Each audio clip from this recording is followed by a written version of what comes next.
Bhuvana's creative என்னோட ஸ்டைலில் கூட்டாஞ்சோறு எப்படி செய்யலான்னு பார்க்கலாம் வாங்க.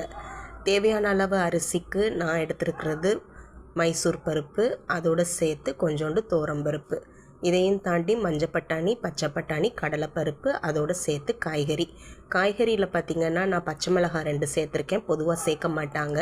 நான் வெங்காயத்தையும் ஒன்றாவே கட் பண்ணி போட்டிருக்கேன். அதே மாதிரி பார்த்திங்கன்னா பீட்ரூட் ஒரு துண்டு இருந்துச்சு, வேஸ்ட்டாக்க வேணான்னு அதையும் போட்டுட்டேன். அதுக்கப்புறம் சாம்பார் தூள், மிளகாத்தூள், மஞ்சத்தூள், அதையும் தாண்டி உப்பு, அதோடு சேர்த்து புளியையும் சேர்த்து போட்டுட்டு எல்லாத்தையுமே ஒன்றாவே 3 விசில் விட்டு நான் வேக வச்சுருக்கேன். வேக வச்சோடனே பதம் கரெக்டாக இருக்குது. இதுக்கப்புறம் பார்த்திங்கன்னா நான் தேங்காய் சீரகம் அரைச்சி போட போகிறேன். இதுக்குமே ஒரு பல் சின்ன வெங்காயம் தான் போடணும், ஆனால் நான் பெரிய வெங்காயம் போட்டிருக்கேன்.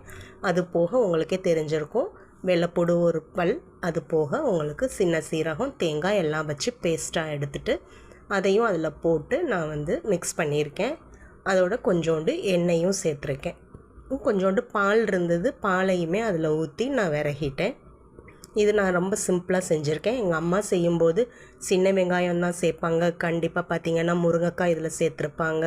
முருங்கைக்கீரையும் சின்ன வெங்காயத்தையும் நிறையா வெட்டி வதக்கி அதுக்கப்புறம் தான் இதில் மிக்ஸ் பண்ணுவாங்க. நான் அப்படி செய்யாமல் சிம்பிளாக